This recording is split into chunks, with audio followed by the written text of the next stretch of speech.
had tone and color to them. I like the part when it had a scar right here. That was nice. Yeah, I see. Yeah.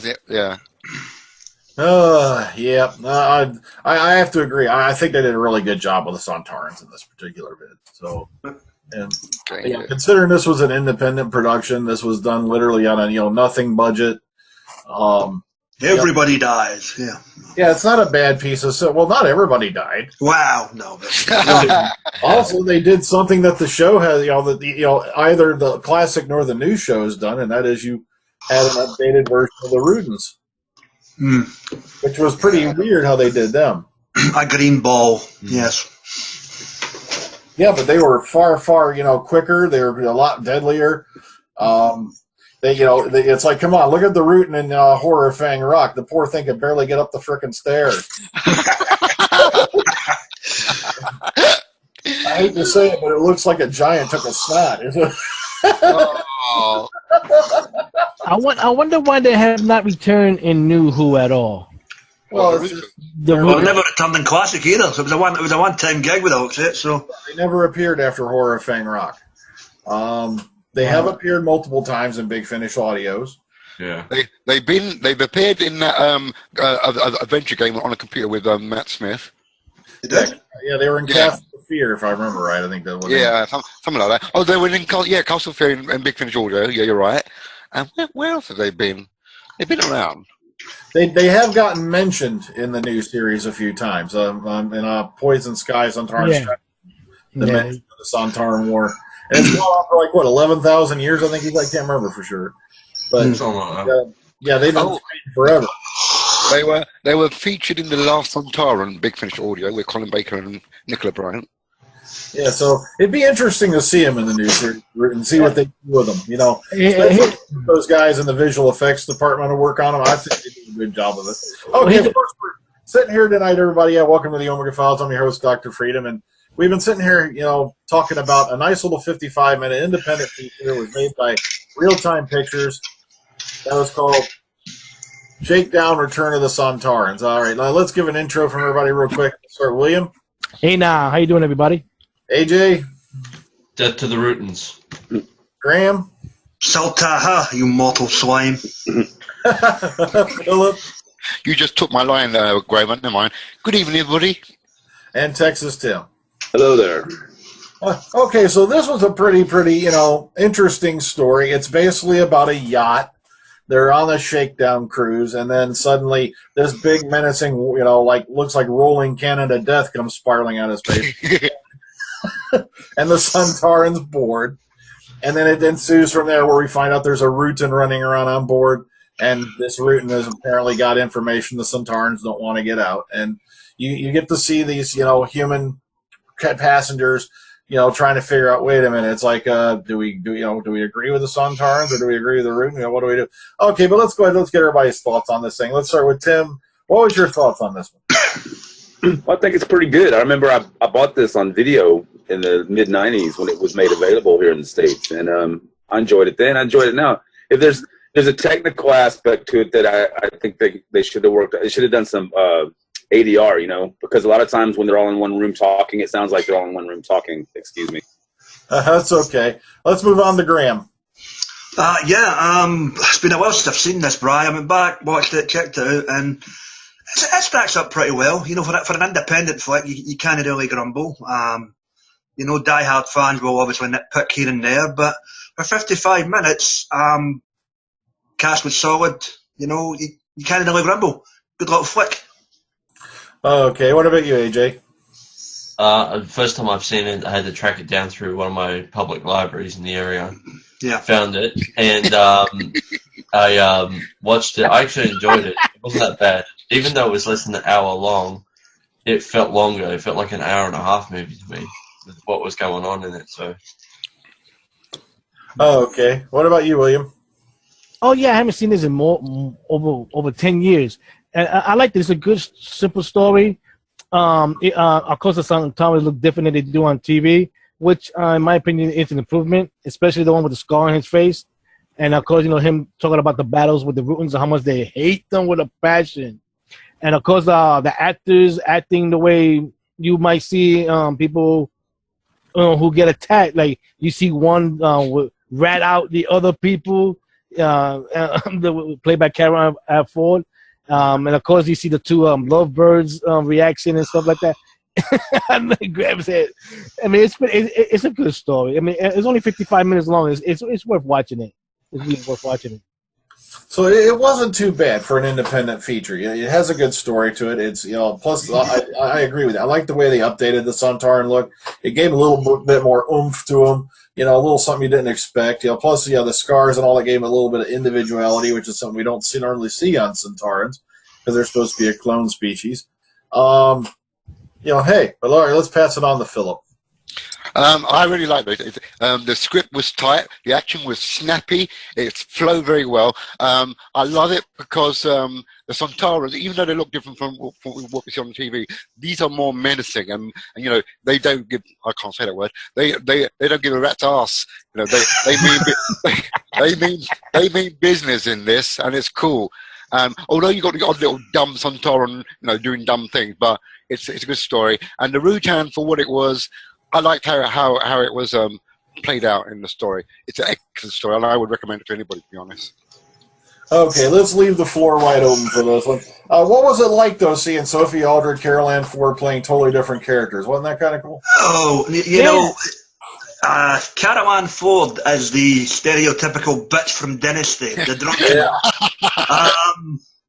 That was excellently played, by the way. I was sipping away on the wine, and you're like, oh. Yeah, but you know what? You can actually believe that's probably her in real life, the way she is like that. No, that's the way you can react, because all those of us who listen to Big Finish, and we've seen a lot of snobbish, rich people talk like that, and you actually see Carol Ann Ford playing a character like that. So that's believable in this. That's what I'm saying. That's what I was coming. That's what I was trying to say. That for her to do that, it was so believable to you think that's her for real. The way she. Sophie Aldred as the timid, lovesick. Married. Married, cutesy wootsy girl. Sorry, I'm not buying that, but it's what she was given, and could done it well enough. I did like the bit when the Sontarans first boarded the yacht, and when they were shooting people down. One down, 2 down, 3 down, and when it got to Sophie, target 4. Target 4. She did a nosedive into the ground. That was pretty cool. That. I like that bit. That was funny, man. I was waiting for her to say, "Doctor, help me."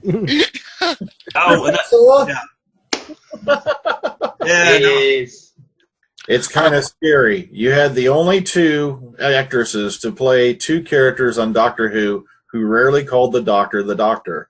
Because Susan called him grandfather, and Ace called him the Professor. Yeah. And good coincidence? Yeah, no. And now he's been called the dentist. The therapist. Or what was the other one?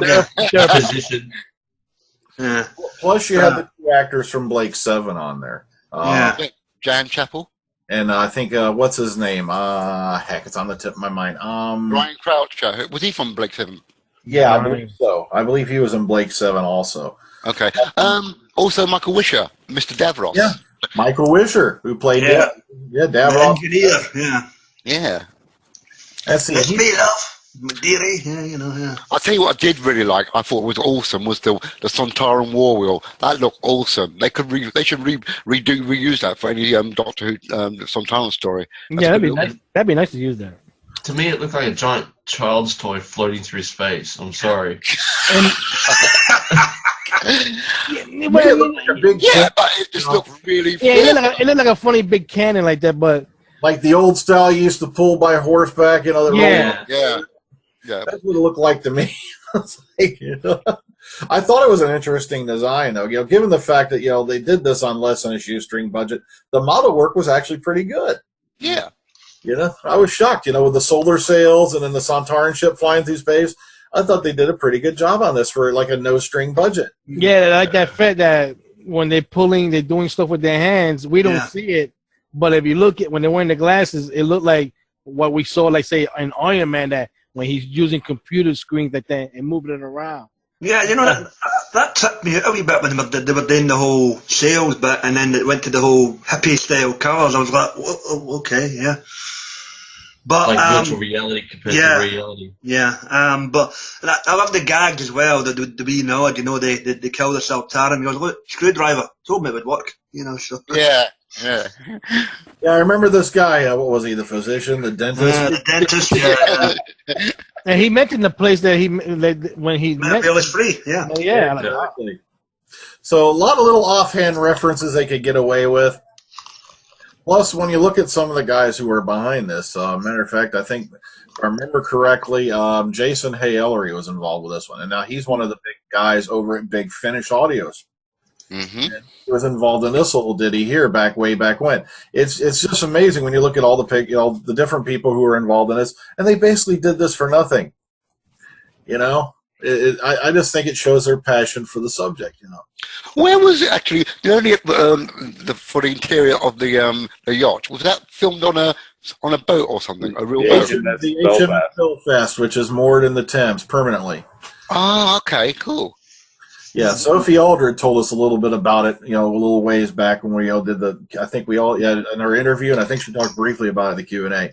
But it was shot on the Belfast, which I thought was a perfect setting, you know, because a lot of people, you know, won't know the difference between an old battleship and, you know, like a futuristic spaceship. And I thought it was an interesting choice. I thought he did pretty good. Well, Tim, you were going for a little bit. We were just throwing out different things. We were talking about what did you think about this thing? What other things you want to talk about? One other thing I liked coming at it was you see all these actors from Doctor Who and Blake 7 that you already know, and they cast it entirely against type. I mean, you have Ace playing a screamy girly girl, and you have Carol Ann Ford playing, a Joan Collins type character. Snob, yes, snob. And then you have the Blake 7 people in there, like the Jan Chappell who played Callie. She's this tough, no nonsense captain of her ship, and I thought that was pretty neat. I mean, it gave them a chance to show off their skills, I guess. It's an entertaining way to pass an hour. I don't think you can really fault it for what it is, which is a fan-made video. And they did a pretty good job with it. I was talking earlier, the only technical aspect I would say is they should have done some ADR on it, because it does sound kind of roomy. Fan-made, yeah, kind of roomy. And but overall, also, I think this is the only time you ever see the Sontarans and the Routans fighting each other or something, or in the same story. Yeah. It kind of gives the game away, though, because the Sontarans would never win against these guys. They're way more powerful, I would say, just going by this story alone. The Rutan takes no losses. The Sontarans... I got a question. What started the war between those two? No. Actually, there is I can't remember which one is it. There is a book that explains it, but I can't remember. I think it was a throwaway line in the Sontaran experiment that they later came back to when they did the Horror of Fang Rock, and so that's where it came from. It's probably created by Terrence Dix, I guess, or actually Bob Holmes, but they were kind of a team. So. Nice. Also, this was also adapted by Dix into a book for the Virgin Range, which actually included the Doctor in it. I haven't read that one, but I mean, it's another Doctor Who story. Yeah, Phillip was telling me earlier there was a 7th Doctor with no companion. Yeah, I read it, but I can't remember it because I read it such a long time ago. So, and I got it there somewhere. This was the time when the fans took over the program in a way. And nobody cared. The BBC didn't. I mean, they just let it go. Just as a quick side note, was anybody else outraged to hear Sophie use the word bastard? Not really. No.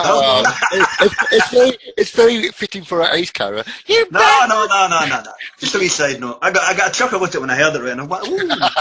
But at least we finally got to hear Sophie scream. Yeah, well, there you go. Which is something we didn't get to hear on this. I'll go listen to Dustbreed and she screamed in that, Yeah, she does as well. I just remember that guy that played Brian Croucher. He also was one of the what do you call it? One of the team that was in the one with the block robots. The what? Robots of Death. Yeah, he was in Robots of Death as Gask. Yeah. It was too, yeah. So an interesting assortment of characters. Plus we had virtual technology being displayed, which is something, we didn't even think was close to becoming that much of a reality. Well, it was in its very, very early stages at that point. Yeah. Nowhere near what it is now.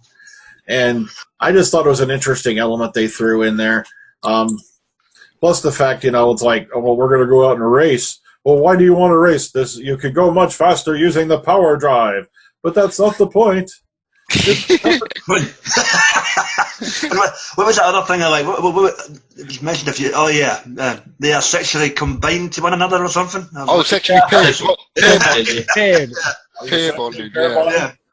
Did anyone else actually see the Sontaran try to grope Sophie? Yeah.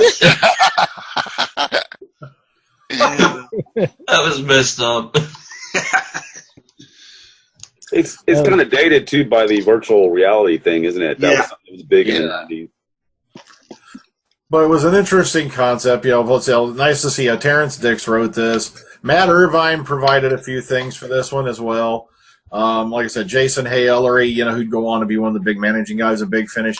It was nice to see this little ditty got out there, and it's still in existence today. Matter of fact, you can watch it on certain online sites because it's still up. YouTube. So it's if you're a big fan, you want to see some stuff that was done during the Wilderness years. It's nice to turn one of these on and say, hey, they were still going even though the show was canceled. Mm-hmm. And unlike episodes we've seen of Doctor Who, you actually see people die in this story. Yeah, death is prevalent in this. Yep. Anyone else notice the Probic vents when they put their helmets on? The Probic vents were covered. Mm-hmm. Oh, I thought that was a nice innovation. You'd think sometimes would cover that up. It's a weakness. But I did like the new design helmets though, and the costumes was quite cool. Quite cool. Yes, Philip's fond of helmets. Oh dear, this is a public podcast, Yeah, there we go. I thought the spacesuit was a little bit more menacing than the one we're used to seeing. The one they do on the show is pretty, pretty gnarly. But I kind of like these. They're more like, more like a military service would look like to me. Yeah. But the fingers on them too. The fingernail ran from like the top side of the finger all the way to the underside as well, as you saw. Oh, like a giant peanut stuck in the tip of their finger. Okay. They said peanut, Philip. Peanuts. Peanut. Oh, sorry. Peanut. What is wrong with you? Oh, I've got to clean my ears out, honestly. You may clean your mind. I like the way the Sontaran also at the end died with honor. Like, in other words, he praised the human for her stance on fighting him, and then helped her out in defeating the Rutan. So that's pretty cool. Move the bomb bit. Yeah. Okay, now this was put out direct to video in 1995. Was initially only available through mail order and shops, and it was subsequently released to retail by Real Time in 1997. So this was definitely during the Wilderness years, and it's nice to know, hey, these guys were still out there doing it, even though the BBC said we're done with it. I forgot to mention also that Mark Ayers did the soundtrack, and he worked on the last couple of years of the TV series. But he definitely really rips off the Jerry Goldsmith Alien score quite a bit, doesn't he? Yeah. Even though they did slip up a few places, with the sound and all that, the score wasn't that bad, especially for it did actually serve the purpose. It did add to the atmosphere, and it did do a good job of it. I got to give him props for that. I did like the soundtrack. I would like to see the way the Sontarans look appear in a new episode of Doctor Who. I like the Ridge Sontarans. I think they're far more menacing than the. Oh, that's right. That reminds me of the Carol Ann Potato Head line. The ship that makes the crossing in the shortest time is the winner. Potato Head. Potato Head. And plus, these Sontarans were tall, unlike the ones we get on TV now. So these are proper tall, menacing Sontarans. Apparently, they're doing this fall. I guess about how that came about. That's why I think that's what that new adventure is about. Okay, yeah. Because you're going to have, I think, tall Sontarans and short ones, apparently, from what I'm hearing. So there you go. High rank, lower rank. Yeah, because we noticed the tall ones, but really, except for one idiot Sontaran, these are really good combative Sontarans. They wasn't scared or nothing. They would do what they want to do. Yeah, I mean, like you say, when they first entered, they first come onto the yacht, they took the 5 of them down in quick time. You're like, whoa. The other bit I like, The other bit I like in it is when the lead Sontaran offers the young guy the gun to shoot him. Oh yeah. And he goes, and then he says, "You press it once, it won't work. Press it again, and it You're fires." dead. Yeah. You're dead. I thought, You know what? I'm kind of glad he was the first to go. I didn't like him. No, he was pointless. Yeah. Plus, the Sontaran commander had a freaking gun in the back of his belt, man, like Miami Vice or some crap. Surely you will let a defeated opponent leave with honor. Yeah. I'm amazed he didn't pull that. I'm amazed he didn't pull the gun out and just drop it on the ground and say, "See, look, you tried to fire at me first." So a nice, short, entertaining movie. You know, you got to give it props where props are due. Plus, you know, even though there are some flaws in it, you know, you got to face the fact it was put together with just a group of people doing it for the hell of it. You know. yeah. Okay, let's go ahead. We've yapped about it. We've talked about it. Let's go ahead and let's rate the sucker. Let's start with Philip. How do you rate this out of 10? Because I thoroughly enjoyed it, and it's not as bad. Even though it looked tacky in some places, it's pretty cool. So I'm giving this a 9.5 out of 10. Okay, what about you, Tim? Yeah, I would give it an 8 out of 10. It's a fairly decent spin-off of the classic series in a way. So I mean, that's what it's supposed to be. That's what it's written on the tin. So yeah, 8 out of 10. It's good. It's a good way to pass an hour. Yeah. All right, what about you, Graham? It's Tim Echo there. A good way to pass an hour. It was good to see some of the old crew back as well as the Blade 7 folks. 8 out of 10. Solid out. All right, what about you, AJ? I agree. 8 out of 10. It was a pretty good outing. William?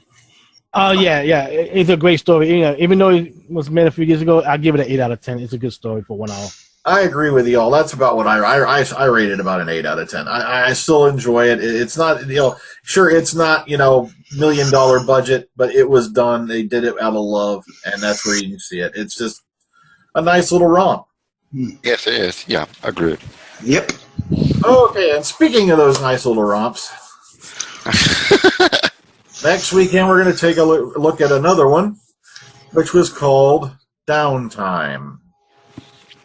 So everyone joins us for that one next week. That one featured, of course, Breeder Lethbridge Stewart, Sarah Jane Smith. I think, what was it, Victoria was in that one? Victoria was in that one. Yeah. I gotta watch it because it's been a long time since I've actually sat down and watched it.